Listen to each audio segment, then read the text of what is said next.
ভালো কিছু আমি কখনো পাই নাই যেটা জি আমি আমার যুক্তি দিয়ে সেটা ভালো নাকি মন্দ এটা বুঝতে পারি না। ইসলাম আমার প্রথমবার সেইটা যে ভালো, এটা যে ইসলাম আমার প্রথমবার বলছে এরকম কোনো কিছু আমি পাইনি ইসলামের ভিতরে। বরঞ্চ ইসলামের ভিতরে আমি প্রথমবার এরকম অনেক জিনিস পাইছি যেগুলো খুবই জঘন্য জঘন্য কথাবার্তা। আহ জি আমি যেটা আসলে আপনাকে বোঝাতে চাচ্ছি যে ইসলামের ভিতরে হয়তো ভালো অনেক কিছু আছে, সেইগুলা ইসলামে আছে বলে যে জিনিসগুলা ভালো সেটা না, সেগুলো আমি আগে থেকেই জানি যে ইসলাম না জানলেও আমি এটা বুঝতাম যে এটা ভালো কাজ।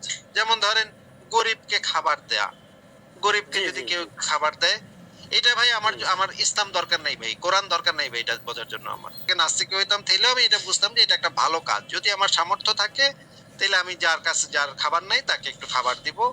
এটা ইসলাম যে আমাকে বলার পরে আমি এটা বুঝতে পারলাম ব্যাপারটা এরকম না, এটা ইসলাম না থাকলে আমি বুঝতে পারতাম। ঠিক আছে? বা যেমন জি ধরেন, যেমন ধরেন আর কি কি ভালো কাজ আছে, যে যেমন ধরেন সত্য কথা বলা উচিত, তাই না? বেশিরভাগ জি সময় জি আমরা সত্য কথা এটার বলার ব্যাপারে চেষ্টা করি। বলে সত্য কথা বলো, সদাচরণ করো, এগুলো। এই জিনিসটা আমার ইসলামে আসলে দরকার নেই ইসলামের, এটা আমি এমনি বুঝি। আমি আমার ইসলাম ছাড়াও আমি এটা এটা বুঝতে পারতাম। ইসলাম মনে করেন পৃথিবীতে নাই, কোরআন পৃথিবীতে নাজিলই হয় নাই, তারপরেও আমি আমার যুক্তি দিয়ে এই জিনিসটা বুঝতে পারতাম যে সত্য কথা, বেশিরভাগ সময় সত্য কথা বলাটাই উচিত, যতক্ষণ না নিজের জীবনের বিপদ আসে। নিজের জীবনের উপরে আসলে তখন একটু মিথ্যা কথা বলা টলা ঠিক আছে, কারণ নিজের তো বাঁচাইতে হবে, নিজের জীবনটা রক্ষা করতে হবে, তখন একটু মিথ্যা কথা বলা যায়। কিন্তু বেশিরভাগ সময় সত্য কথা বলা উচিত। এই সমস্ত বিষয় ইসলামের আগে থেকেই মানুষ এগুলো আসলে জানে। ইসলাম আবির্ভাব হওয়ার আগে থেকেই মানুষ এই জিনিসগুলো আসলে জানে। তৎকালীন পৌত্তলিক সমাজে, ইসলাম যে এই সমাজে আবির্ভূত হয়েছে 1400 সাড়ে 1400 বছর আগে মক্কায়, সেই সময়ের মানুষ অলরেডি সেগুলা জানতো। সেটা ইসলাম নতুন কিছু নিয়ে আসে নাই, সেই সময়ের মানুষ জি এগুলো স্যার। অলরেডি বুঝতো, জানতো। কিন্তু জি ইসলাম যেগুলা নিয়ে আসছে, নতুন যেগুলা নিয়ে আসছে, সেইগুলার ভিতরে অনেক ভয়ঙ্কর ভয়ঙ্কর জিনিস আছে।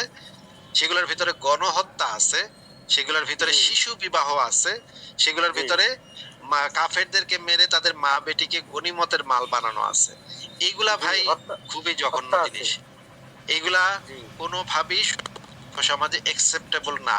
ধর্মের কারণে কোনো মানুষকে হত্যা করা, এই যে একটু আগে আমি ইব্রাহিম ভাইয়ের সাথে আলাপ করছিলাম সূরা জি তওবা, জি জি শুনতেছিলাম ধর্মের আমি। জি কারণে মানুষকে জবরদস্তি করা, ইসলাম গ্রহণে জি বাধ্য করা, এইটা জি কোনো সভ্য সমাজে একসেপ্টেবল না।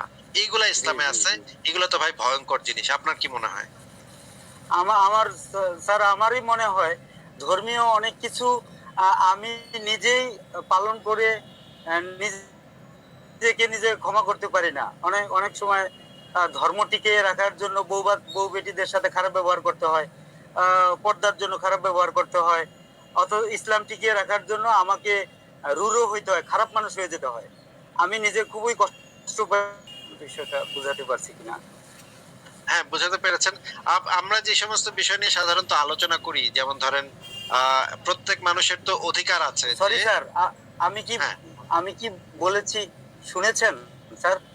হ্যাঁ, আপনার আপনার কথা শোনা গেছে পরিষ্কার। জি, আপনাকে আমরা যে শুক্রিয়া আমি এই জাযাকুমুল্লাহ, জিনিসটা জিজ্ঞেস শুক্রিয়া। করতে চাই যে আপনি তো একটা মুসলিম পরিবারে জন্মেছেন নাকি ভাই? জি। আপনি আপনি কি নিজে ইচ্ছা করে ইসলাম ধর্মটা আব্বা গ্রহণ করেছেন নাকি আপনার বাবা-মা আপনাকে বলে দিয়েছে যে আপনি মুসলমান?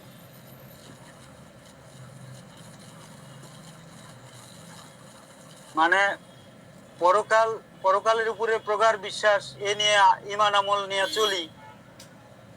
কিন্তু এটা যদি না প্রাপ্তি না ঘটে তাহলে মানে মেনে নিতে পারছি না। দুঃখে কষ্টে আহ, খুবই আঘাতপ্রাপ্ত হচ্ছে। সারা জীবন এবাদত করে ধর্মকর্ম করে চলার চেষ্টা করছি, এগুলো যদি সবই ফেলনা হয়ে যায় খুব আঘাতপ্রাপ্ত হচ্ছে আর কি।